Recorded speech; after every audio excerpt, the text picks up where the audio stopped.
Welcome to Retrospective Cinema, a podcast wherein we'll endeavor week after week to see the full filmographies of chosen directors. We'll interpret, critique, and discuss. I'm your co-host, Ryan Saylor. And I am your other co-host, Annie Morell.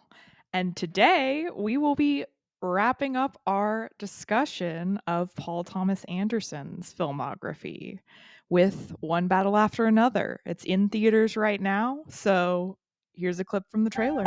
I need you, brother. Sensei, please. Courage, Bob. Courage.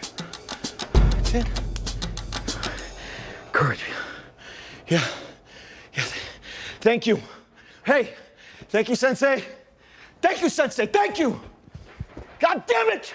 Viva la revolution! That was once again from the trailer of One Battle After Another. But as we always say here, we are completionists. That means this week we are also discussing a few music videos that Paul Thomas Anderson directed in between Licorice Pizza and One Battle After Another. Usually we'd say this, after the fact, but I think I should get this out of the way. In case you've stumbled upon us due to searching for opinions on this new film, we are a full spoiler podcast. We'll be obviously talking about the feature after these music videos, but it's worth mentioning now that if you're looking for thoughts before you see it, we encourage you to see it first, unless you're one of those people that likes to know everything before you see a film, in which case, stick with us. You sick freaks. I will stand on that platform. You're sick. If you want this spoiled, but whatever. First, we have Lost Track, yet another Haim music video. And I don't have a ton to say about it, but it gave me big bat mitzvah vibes, even though it's all older ladies, but it's this kind of community gathering of fancy ladies, including the Haim sisters. I mean, we've seen PTA kind of do this a couple times, either as pieces of a larger thing or as the topic. I thought it was a video about feeling out of place in the world and not feeling acknowledged, not feeling seen. It culminates, I loved the final moment where she's lighting the place on fire and it still doesn't get registered by anyone around her, which, yeah, I actually very similar thoughts on Wall of Eyes, but I'll get there in a second. Ooh, okay. Yeah, I took it, paired with the lyrics of Lost Track, I took it to kind of be this woman who maybe abandoned a community of women in favor of, a partner that is now no longer in her life. And so she's trying to get back what she lost track of, but she doesn't feel connected in that space, in that space of women. There's the burning of the playing card at the very end. And right before that, she kind of pettily tips someone's glass over at the table that she's sitting. Yeah, a YouTube commenter said something great. They were like, I was really worried when the video started and everyone was sitting down. Luckily, the running started just after. So yes, PTA continues to love filming people running. And I think the Haim sisters love to run. So run and dance. Yeah, because there's a little bit of dancing in this one too. But moving on to Wall of Eyes by The Smile, which is Tom York and Johnny Greenwood's new band post Radiohead. Yeah, or in the midst of Radiohead if you're still holding out. The fan base for Radiohead and The Smile is a Venn diagram where it's two circles just sitting on top of each other. It's essentially the same band, they switched out the drummer. Wall of Eyes is from their debut album. I think that's the title track from the album. And the video is pretty surreal. That shot with all of the eyes, the titular Wall of Eyes, I guess, was like, oh, geez, there it is. And to have, eyes are pairs, and to have all these mismatched eyes. Yeah, it's freaky. Yeah, I thought the video, and I mean, I'm interested to hear what you got from it, but between all of the time lapses where he's kind of sitting there and everyone goes around him and just all of the shots of things watching him, I thought, like I was saying with Lost Track, kind of this being a part of a world that you don't feel like you fit in, and maybe even being perceived when you don't want to be, and what that feels like. So that's what I got out of this one. I liked it quite a bit. I continued to thoroughly enjoy the PTA Radiohead, or in this case, the Smile multiverse.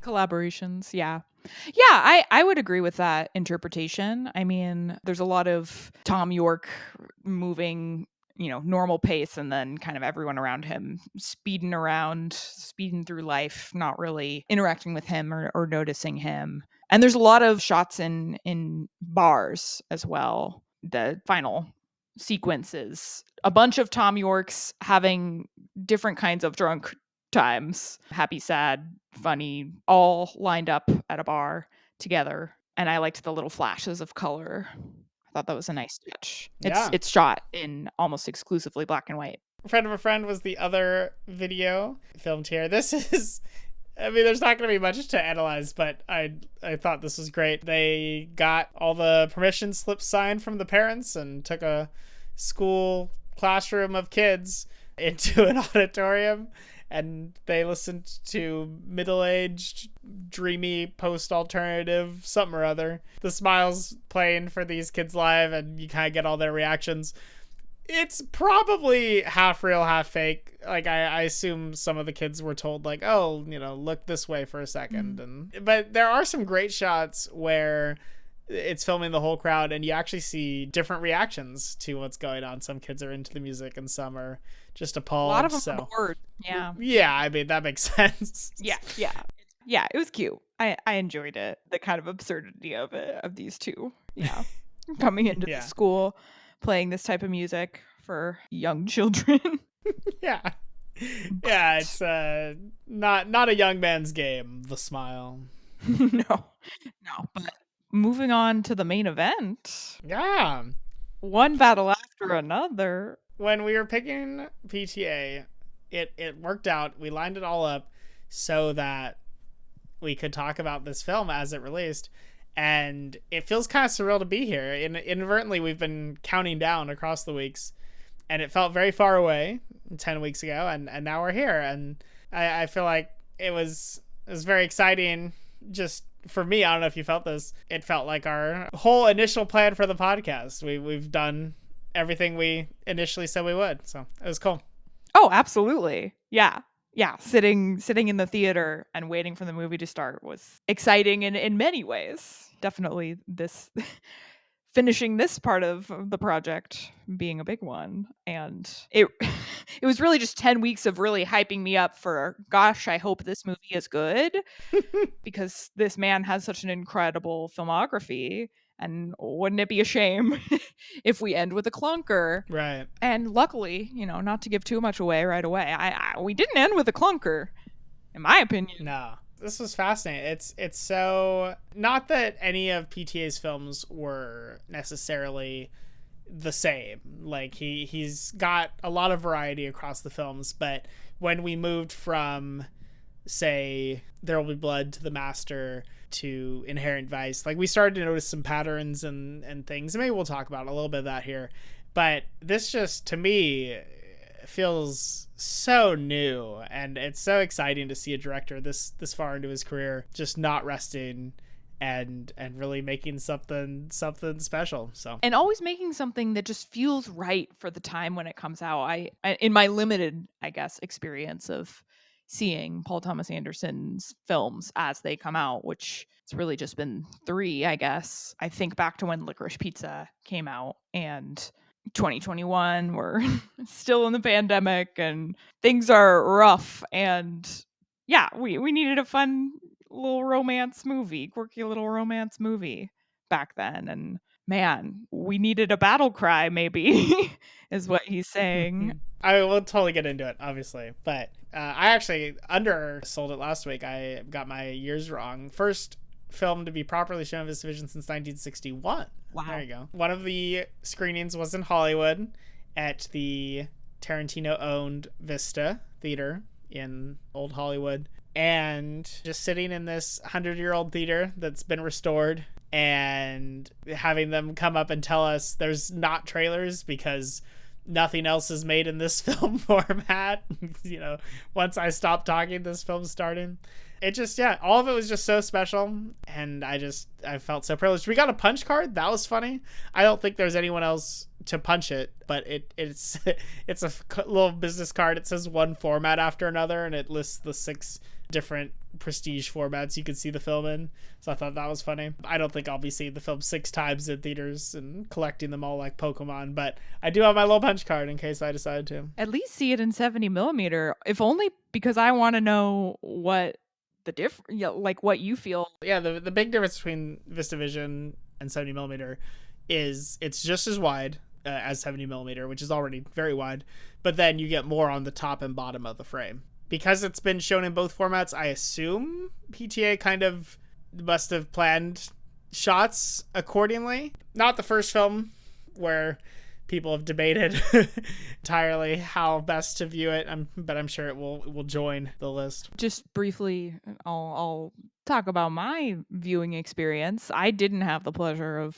experiencing VistaVision. That's super cool for you. But I did get to see it in 70 millimeter, which was also fantastic. I saw it at the Hollywood Theater in Portland, Oregon, not to be confused with Hollywood, the place. Completely sold out theater. Also did not have trailers because trailers are not in 70 millimeter generally. It was awesome. In preparation for the film, I read Vineland. I know you're at least started it. Did you finish Vineland in time or no? I'm about 40% through Vineland. Okay. So I have the That's gist fine. of the style, and I think I understand what was taken from the book. Yes. So I do want to start there just because there's one really interesting element that informs the design of the film that I just think is so worth talking about. So we saw this a little bit with Inherent Vice, which was more a 1-to-1 adaptation of a Thomas Pynchon novel. This was my first time reading a Thomas Pynchon novel because One Battle After Another is based on Vineland. I guess we should say that. Yeah, well, it's inspired by. I would say the credit is inspired by, which I think is it says inspired? It surely does. Yeah. There you go. The book, very intentionally and very specifically, is about the hippies, free love, flower girls, the revolutionaries of the 60s not fitting in to the world after that era ended. And the book picks up in 1984, obvious literary reference there, when the government has kind of furthering control of anyone that's not fitting into that society. And the book more or less is a meditation on having this lost era and, this hope that the world was going to get free, progressive, what have you, and then it not happening. And the book never gets past that. It's comedic at times, it's surreal, meandering, and it does have a focus on the love of each other and family that this film does as well. But the actual idea of the book is simply saying, yeah, that this era's gone and that there is no place in the world for these revolutionaries anymore. So for this film to say quite the opposite, I thought was very interesting. This is a totally different cut depending on our audience, but maybe there's crossover. But it gave me a very similar experience to when I saw Evangelion 3.0 plus 1.0. And Hideaki Anno was revisiting his earlier material to say, maybe there is a place in the world where even someone as sad as Shinji can find happiness. And if there is for him, then there surely is for you. And so, yeah, PTA taking Vineland and saying, even in this world, maybe there is a place for the revolutionaries. I thought it was just that much more powerful that he was taking this material and saying that message. In the same way that Inherent Vice ends so differently from the original source material, even though that's a lot more of a direct adaptation than this. It's so interesting to see him, based on these two films at least, Paul Thomas Anderson's idea of what it means to adapt a novel into film is to give hope, is to draw your own conclusions as a writer, as a director from that material and maybe say something totally different. Yeah, which I think is great. Like I love that philosophy for adaptations. It's certainly more interesting that way versus just, my personal trap that I often fall into, which I don't think would have happened even if I'd read the whole book for this one, is to read a novel and then really just have my opinion of the film be how well I think they adapted it and captured the things that I felt. But when you adapt in this way, that's not a comparison you're even able to make, which I think is brilliant, frankly. Yeah. Yeah, so do we want to start at the start? Sure. One battle after another, unlike Vineland, takes place in modern day. So we jump 16 years ahead. So the easy answer is if that's present day, then it starts 16 years prior to present day. But I think the more complicated answer is that they're somehow both present day, and whether these characters have aged, but the world hasn't changed is what they kind of say in the time jump. And I think that's kind of a reflection of where we're at with America right now, that these battles are one after another. Yeah, it's all cyclical and never ending. And I mean, I think production design is like very careful not to have constant reminders of like exactly what year it is, for Right. it to feel a little more vague. Feels pretty intentional, because other than Bob's phone at the end, we don't really see what cell phones are like. And then other than his like very basic, I think he has like a flip phone, and we see like payphones, and because payphones still exist. That's my thing. I'm like, how are there enough payphones for this to be happening if it's modern? Bob just knows where they are. Okay. He knows where they are, but he doesn't know the passwords. Mm-hmm. Yeah, I mean, it's not exactly our world, but it's clearly some sort of modern times. And I think you're right that it's intentional. It's not gonna dive into iconic events lining us up with a time period. Like, we don't see an election of a president or something to be like, okay, that's exactly when it is, like we saw in Inherent Vice. But it's clear that it's around now, and I think that's right. It's meant to be about now. Yeah, it should be, because the message of the whole film is for now. We start out 16 years prior to when most of the film occurs, and it's Bob and Perfidia are these two revolutionaries. There are more around them, but and they're not anti-violence, that's for sure. They're using all means of getting their message out there and affecting change. And very quickly we get introduced to Colonel Lockjaw, played by Sean Penn, in one of the most memorable character intros, where we see Perfidia find him pointing a gun at him in his military uniform and telling him to get up. And he starts to get up out of his chair, and she's like, no, that's not what I mean. And literally in the theater I thought, but she doesn't mean that. Like, what? and then slowly you do realize she is instructing him to give himself an erection. And that's a great introduction to both of their characters, in my opinion. Yeah.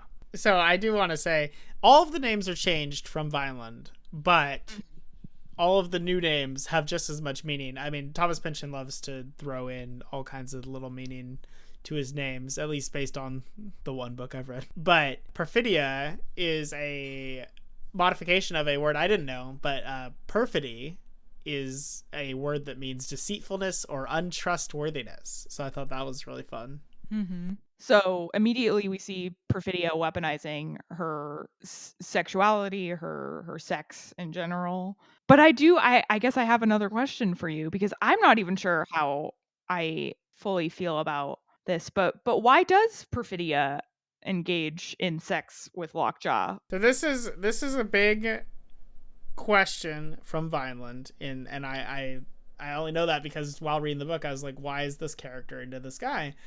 And when I looked it up, I mean, it's been heavily debated for, the entire book's run. And I think the film doesn't give an answer either. But you can see their chemistry. So I guess there's that. I do think there is chemistry in its way. My interpretation, and I'm not saying that this is guaranteed right, because I still wonder myself. But my interpretation is that he, does represent this level of control, of fascism, of you know, everything she hates about the place she's living in. And she thinks that if she can control him, you know, she's taking power back. Now, the way I worded that sounds good and honorable. This leads to a lot of downfall.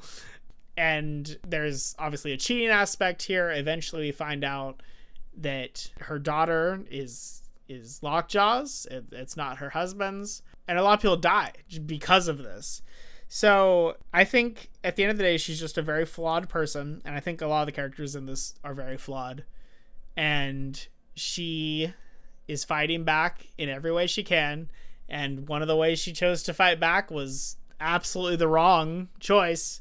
And that's what we see. Yeah, that was my best explanation too. It's like, it's just another way to fight back. But yeah, she ultimately is a rat. Like, that's ultimately what happens with her character. She gets caught and she immediately gives up her comrades. And yeah, part of the reason why they're so anxious to catch her is because of Lockjaw. Lockjaw wants to catch her. And it's this cat and rat game, I guess. I really liked so you have her full progression of her character is she gets caught and gives up her comrades and then runs away, disappears, runs away from her daughter and the love of her life, Bob, who is not Bob until later, but credited as Bob. And with Bob, the way that he copes with getting caught, you know, he doesn't get arrested, like he makes it out, they get him out along with their infant daughter, and that's how the end of the kind of preamble of the movie ends, as them going away. But like, you know, then we flash forward to 16 years later and he's just self-medicating with drugs and alcohol, just like he might as well have walked away. I mean, not I think he's doing an okay job of raising his daughter and protecting her, but yeah, other than that, it's like the fight is out of him as soon as the jig is up. Yeah, I mean, a couple things just through all that. The sequence of executions really got me. I think specifically due to a great casting choice. Because Alana Haim was in this movie, I was like, she'll be a main character. And she gets shot in the head just within 10 minutes of this movie, maybe. So I think PTA specifically chose her for that exact reason. I think he knew what the audience would expect if they've been fans of his films. I also was expecting Alana Haim to be in it more, and I was real sad at her very quick death. Yeah. But also what we get in that first act, I guess you could call it, one of Perfidia's family members, maybe her mom, I don't really remember, at one point tells Leo's character, like, she's a runner and you're a stump. And then immediately she runs and he just kind of sticks in one place for the next 16 years. He runs to get away from being arrested, but like, yeah, he doesn't progress at all other than raising his daughter. So yeah, I liked that little bit of foreshadowing in that line. And there's so little dialogue too in the whole movie in general, but especially the beginning. It's a lot of just action and very little dialogue, which I always enjoy. So at the end of the prologue, they actually title drop, which I thought was a surprise, because the only times we've seen that in PTA's career, I thought back after this, you could argue Boogie Nights with the in-universe sign, but properly, Hard 8 is said, though that wasn't his title. Inherent Vice is said, but that's probably a line from the book. So yeah, when they said something to the effect of, I might get it slightly wrong, but from here on out, it's one battle after another, I said, whoa. Anyway, jump 16 years ahead. They say it's been 16 years, not much has changed, which effective, depressing, sets the tone. And yeah, Bob is dreaming of other days. He's watching Battle of Algiers, which I thought was a fantastic reference. Stoned as hell at the parent-teacher conference. And a series of events are set in motion that they've been preparing for, off and on. Finally, they get found while Willa, the daughter, is at this school dance, and she gets rescued, I guess, by revolutionaries, freedom fighters, I don't. This group at this point doesn't have a proper name, do they? I know the old group was the French 75. But... I'm not sure, but it does seem to be the same organization because it's all the same code. Like it's the code speak is the same. That's true. His old, there are people within the org that know him, and that's how he's able to get around the code speak. Which such a funny bit. Just as a side note, I loved it. It's like a whole plot line almost. Yeah, really. So I guess unclear, but Okay. I just assumed it was still the French 75. So they rescue her. They call Bob to tell him where to meet. And yeah, I guess we're already there. He says, I fried my brain on weed. I don't remember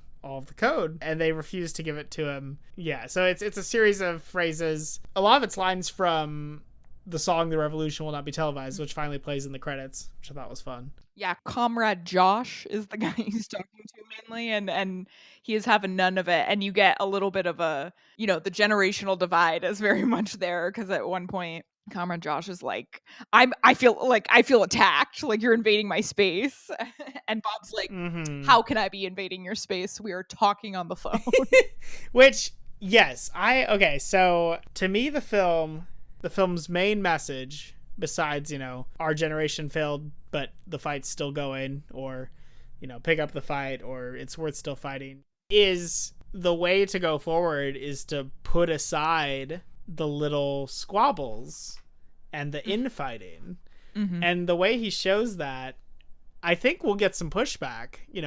Obviously the film's gained universal acclaim, but the film talks down on safe space triggers. There's some language used by Bob, like at one point he uses like the R slur, for example, that's not ideal, cancelable, shall we say. And yet Bob is portrayed as this true revolutionary. So to me, I thought that was really interesting. I thought the ultimate message of the film was one of if we're going to have change, we're gonna have to accept that not everyone involved is gonna be who you want them to be or be able to be perfect, and we're gonna just have to set that aside.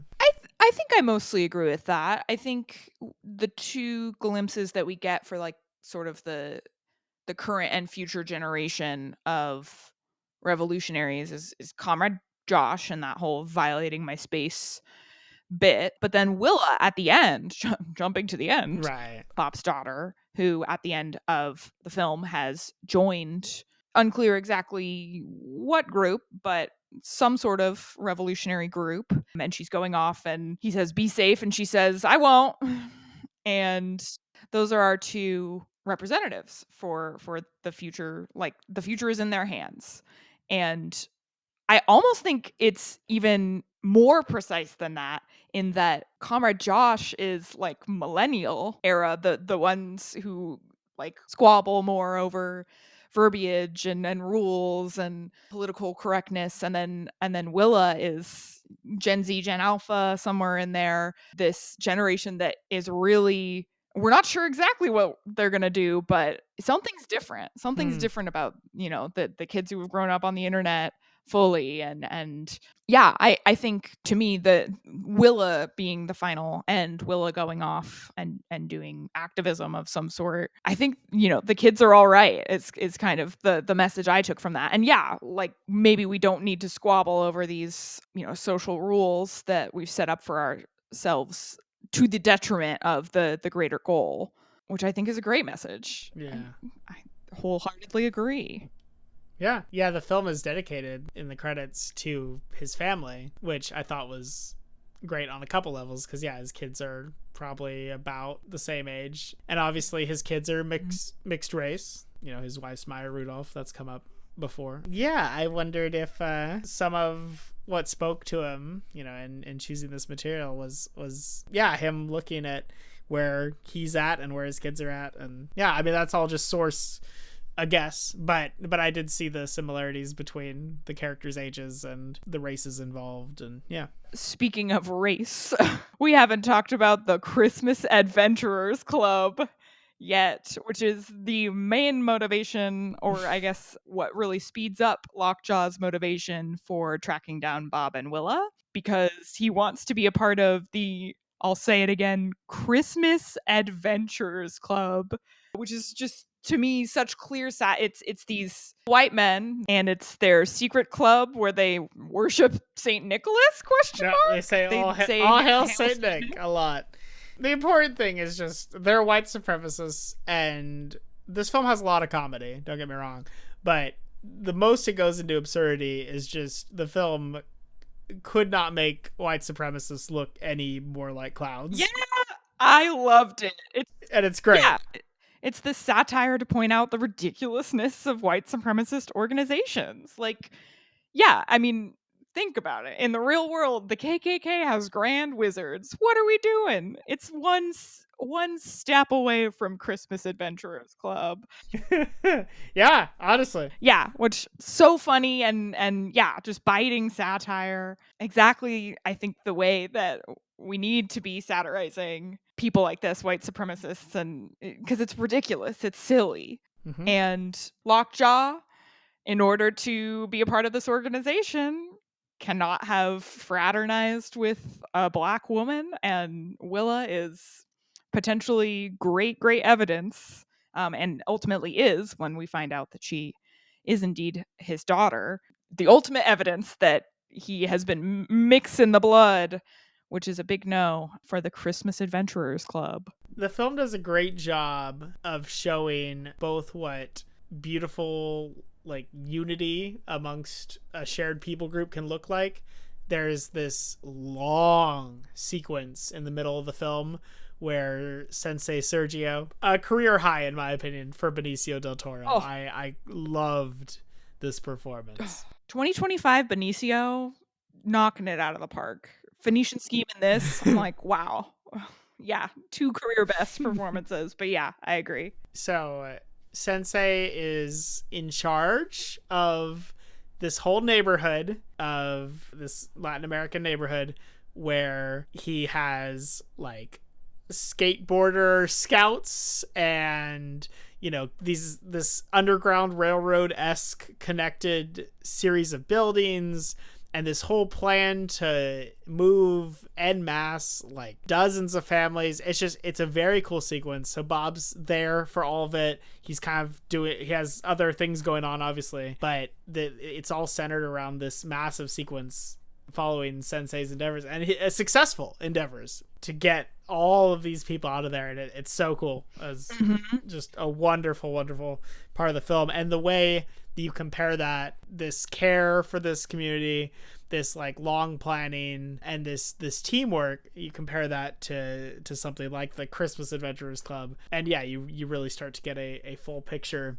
of PTA's love of unity and culture and hatred of anyone that would, you know, try to divide that. I do think this, and there's still a lot of nuance here, but I think this is PTA at his most vocal. There's a lot here that has not didactic. I don't think it reaches that territory, but there's clear messaging in a way that I don't think detracts from the film at all. I think it builds to it, honestly. But I was just surprised, and I even honestly happy to see him taking a firm stance in this way. Oh yeah, well that kind of goes along with what I was saying near the start of our discussion. With I think he ultimately tailors his films to the time, and yeah, I think you're absolutely right. This is him at his most vocal, unequivocally speaking out against certainly white supremacy and so much of what is going on in our current political climate in the world, but the United States. And just to jump back to, you were comparing the Sensei's organization to the Christmas Adventurers Club. I think it's also useful to compare the Sensei's org to the French 75, because you have this, as you said, careful planning. It's all so precise and nonviolent, and I don't think that PTA is even necessarily speaking out against violent protest or violent revolution. But I do think there's something there that's saying that, yeah, maybe the Sensei's way is more sustainable, or this maybe we need both. I actually think there's enough text that he does say to not have violent protest, at least as much as you can. I think that's why it's one of the more nuanced messages within the film.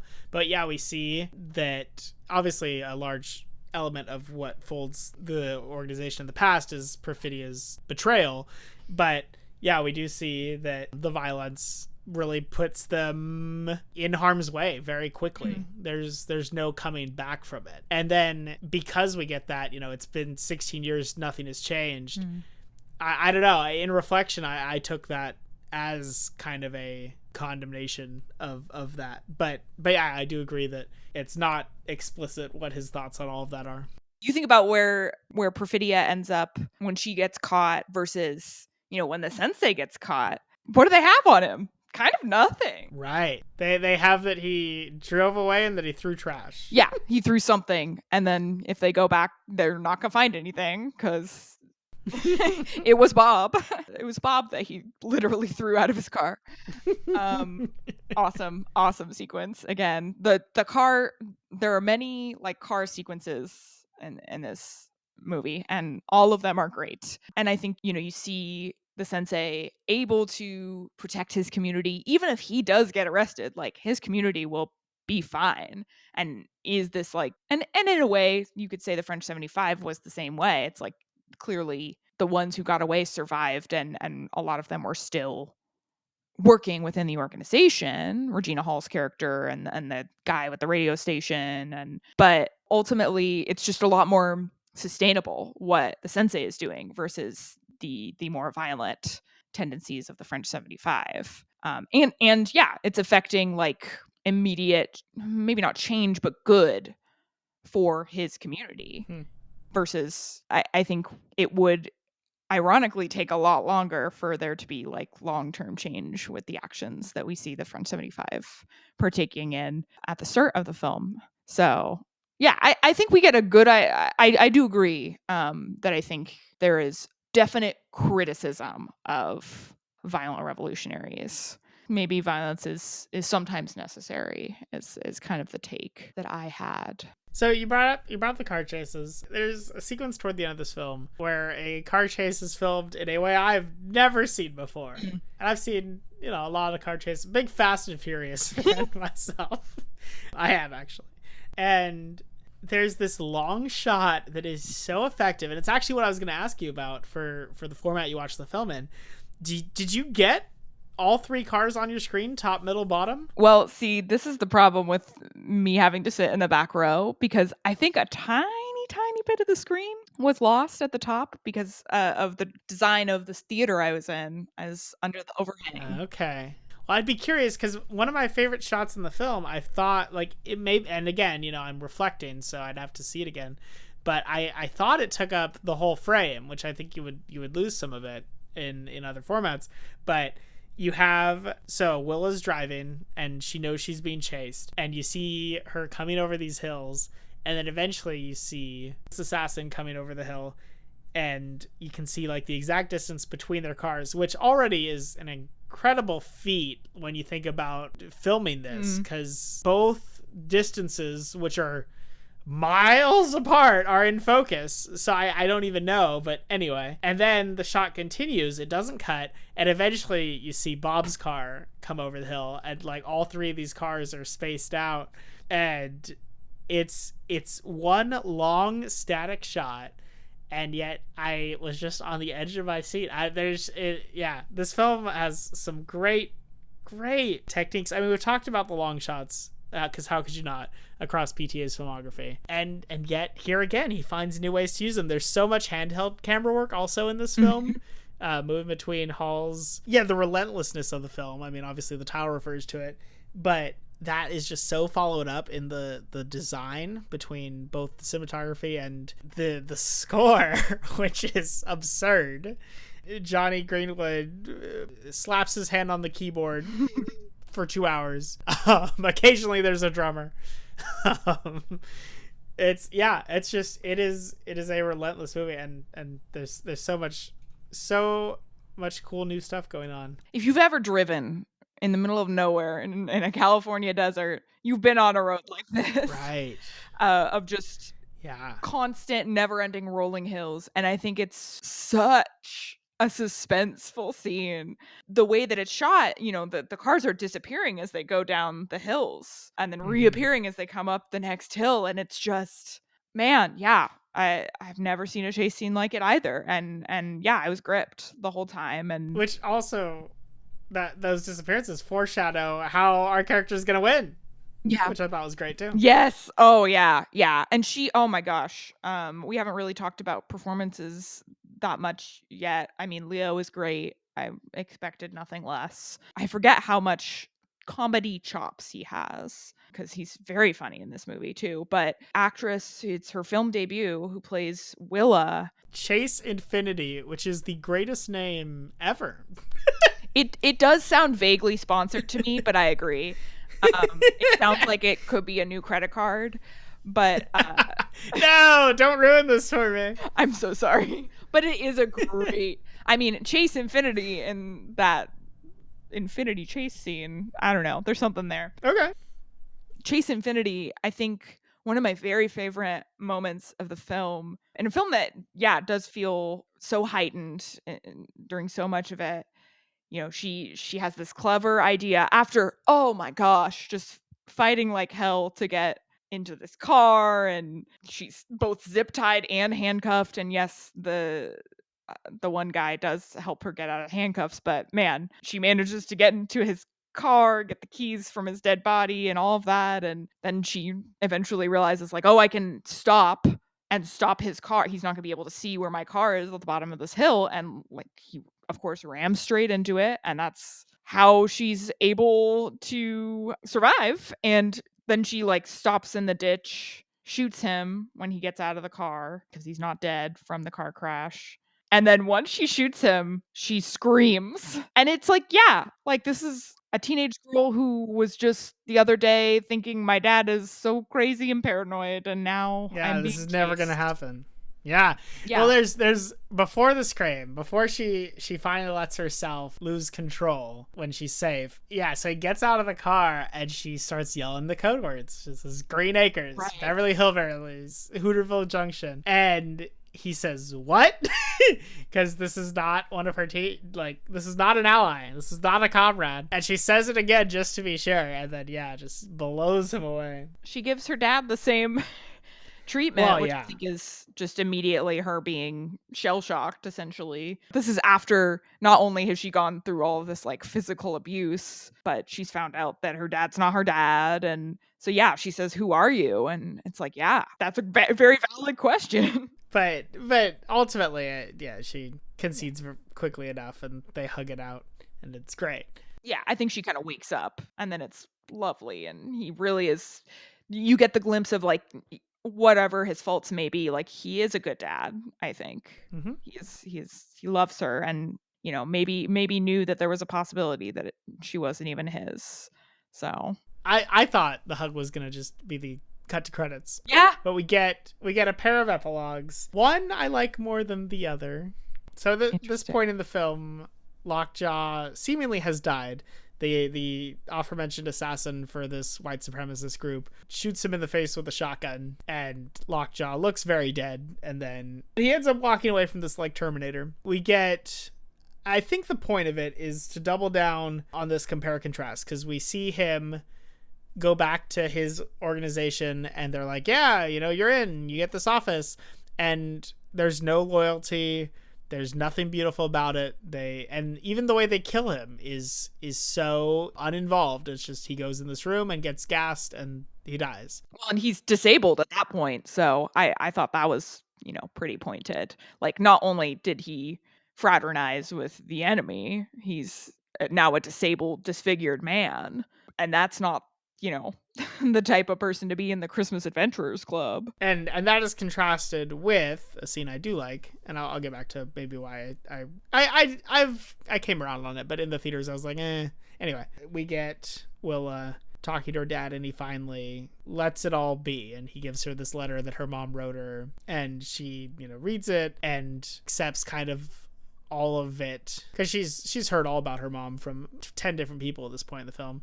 And so she sees it in her mom's own words and it kind of accepts her for who she is and her shortcomings. And then we get this final moment where it's a lovely morning and our father and daughter are both happy and she's heading out to join a protest, and the film ends. So yeah, so I see the contrasting between, community, love, and robotic, cold behavior, because there's no scene in between Lockjaw dying and then Lockjaw dying. I was just kind of like, eh. But I like the contrasting. They juxtapose Leo's final speech that he gives his daughter with Lockjaw's body being disposed of. Right. And yeah, I think it's, exactly what you're saying. I get what it's doing, and I think it does, put a final pin in the messaging of the film, but by then I kind of got the messaging and this character wasn't being used again, so it didn't lower the film for me, but it just made me say it was the only time in the film, and it was right at the end, so I was like, then I was like, well, I feel like we could have done this a little differently.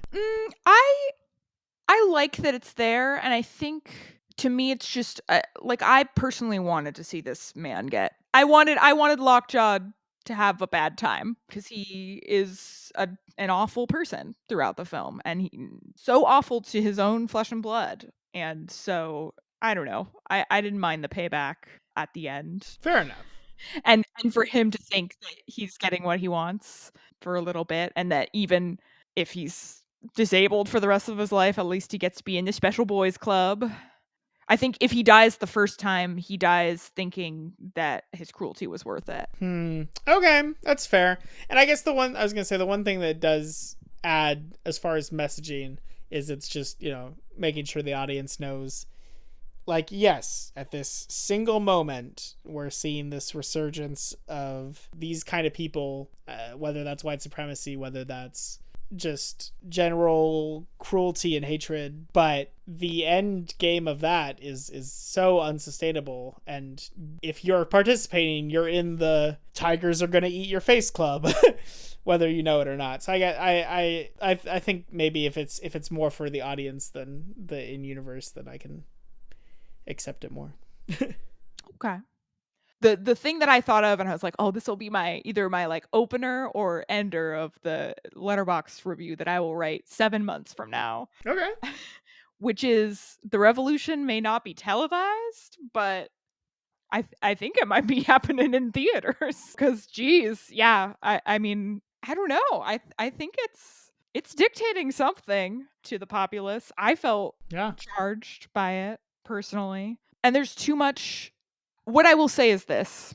I saw this movie on September 27th, which was the first day of like the National Guard deployment in Portland, where I live. And I watched, military deployment on domestic soil in that film. And then I came back to home and heard helicopters hovering overhead. So like, it's, it's a pertinent film.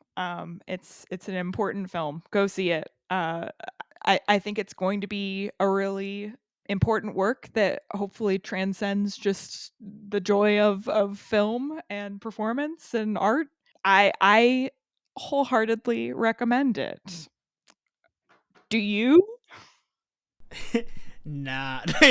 Yes. People are already having this debate, and this happens, anytime there's something truly hailed as just a masterpiece. We saw this with Parasite. We're seeing it now.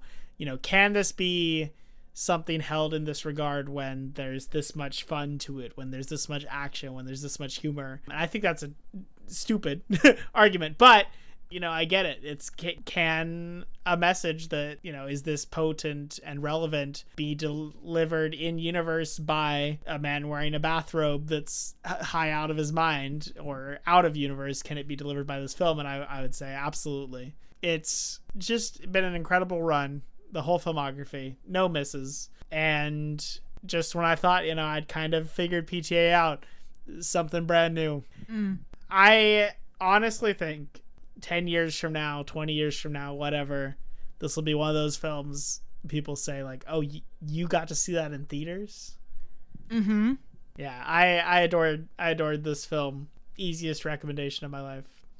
So first up for our awards, now that we've finished Paul Thomas Anderson's current filmography as of 2025, best performance. Honorable mentions, absolutely Benicio del Toro in this one. Might be my runner-up. I just could not get enough of him. Also, Philip Seymour Hoffman in Boogie Nights specifically. I think he, despite it being a smaller part, just played it magnificently. You know, you could pick any of the Philip Seymour Hoffman for a mention, but that's the one I ended up going with. And though it's the easiest pick, my performance does go to Daniel Day-Lewis in There Will Be Blood for a career-defining, just brilliant, all-around performance. It goes from extremely quiet to loud as could possibly be, and has everything in between, and the full scope of human depravity. And yeah, loved it. One of the greatest performances ever, and was privileged to revisit it this time. I have two honorable mentions. I mean, like you said, it could be any of the Philip Seymour Hoffmans. It's some of my favorite work of his in general, just all the movies that he was able to be in. But I'm going to pick Punch Drunk Love. He's so funny in it. And I also just believe, I think it's the first time we see his we start to see his range. And then also honorable mention, Vicky Creeps in Phantom Thread. Shocked that she hasn't gotten more work, but she's incredible in that movie. To really not have that much of a filmography and then go toe-to-toe with Daniel Day-Lewis is insane. And then, I have the same one as you. It's Daniel Day-Lewis and There Will Be Blood. I think you could pick Phantom Thread as well, but man, it's just too iconic. I could watch that movie a million times and never get tired of it. And a big reason is his performance. So our second category, if you've been with us since the Lynn Ramsey days of 10 weeks ago, wasn't that long. Anyway, was your favorite scene. So do you have some runners up, and then what did you end up picking? One runner up from Punch Drunk Love, the scene with Adam Sandler and Philip Seymour Hoffman that ends with "That's that mattress man." So good. I love it. It's perfect. Yeah, it's peak comedy to me.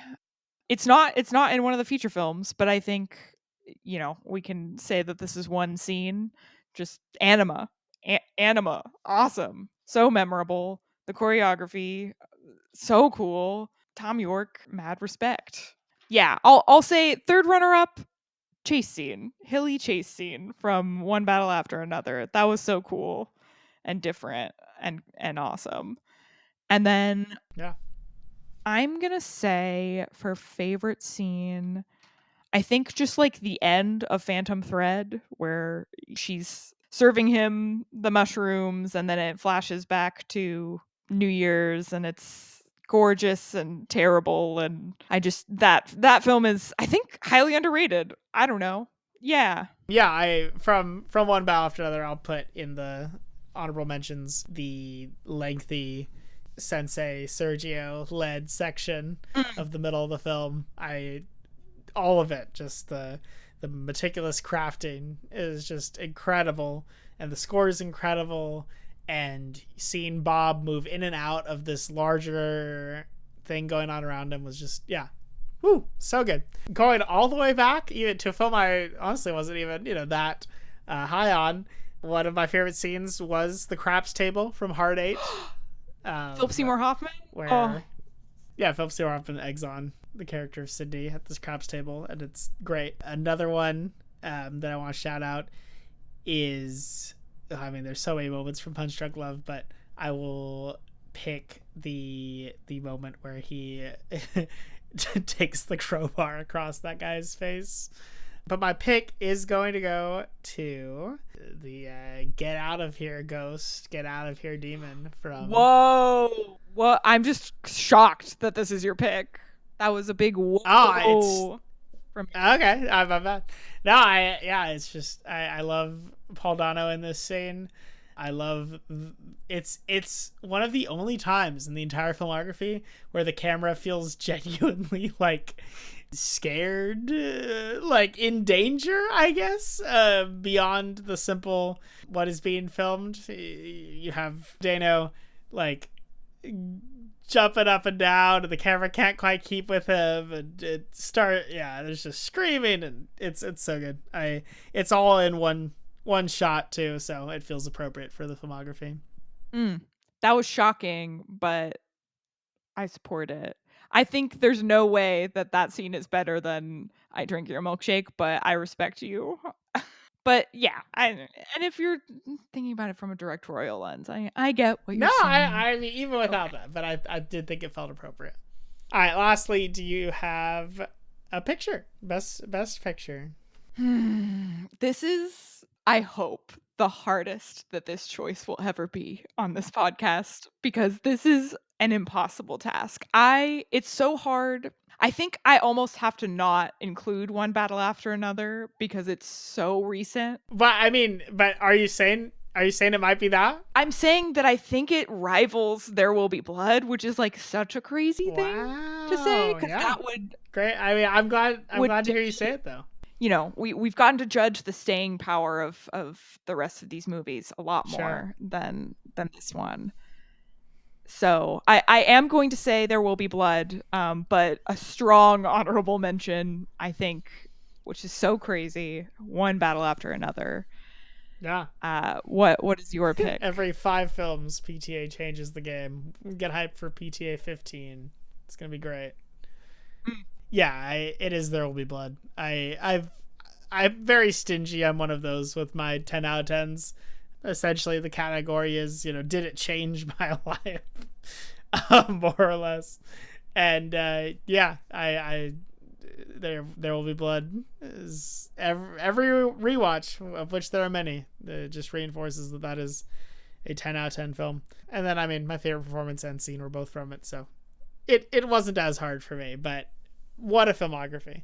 So many within this could be any other director's best, but they're just pieces. Nothing but the hits. And I realized, like, at the end of One Battle After Another, and I hate picking favorites, and it changes all the time. So, but at the end of seeing One Battle After Another, I really did go, yeah, this is my favorite director of all time. Like, how could I not think that after just 10 weeks of being bathed in talent? And you know what? It's a hard act to follow. Yes. And we have to pick an act to follow. Yeah. We had, speaking of meticulous planning, we've come up with quite a thing here. Do you want to announce the director and explain to the listeners our end game? I will try my best. October's coming. We were like, how fun would it be to do a horror director? And the problem with horror directors is either they're really new and they have almost nothing, or they were in the era of just you make multiple films a year, just behemoths of filmographies. So we settled on a compromise of Oz Perkins, whatever his director name is officially, I don't remember, which puts us at 5 films and just about a week shy of his 6th film and its premiere. So, what are we going to do with that extra week? Wow, Lynn Ramsey's newest film, Die My Love, is coming out that week. So we will be covering that, picking back up with her briefly, and then finishing out Osgood Perkins' latest film, which is Keeper. So can we pull off this crazy scheme? You're going to see in about 6 weeks. And then who knows from there? Who knows? And maybe you can even tell us at any point. Our ears are open. Who do you like to see? Who do you want us to see? Or nope. That's it. Well, that's all I'm going to say. On that note, if you agree or disagree, feel free to hit us up on anything. We have an email that is looking real barren. Started to get some spam, so you should slide in instead. retrospectivecinemapodcast@gmail.com. I'm on Letterboxd, and I actually have put some thoughts, but I'll add for this film at Ryan Loves Film. And I'm also on Letterboxd at Annie Morel. And, you know, you can look back fondly on this movie when I upload my thoughts in 50 to 100 business days. So, but if you want something more more immediate, you can check us out also on Instagram and TikTok at retro_sin, CIN. And, you know, I might make a little teaser TikTok about this movie too. It's kind of an overlap of our TikTok presence because we do little reviews of current movies that are out in theaters. So, yeah. But honestly, the top recommendation, go see this in a theater. You're gonna kick yourself if you don't. And you miss out on it. So those are my words of encouragement. If you stuck with us through all of this, we appreciate you. Please hit us up on something. Give us some conversation. But until then, as you rewatch or watch this in theaters, happy watching.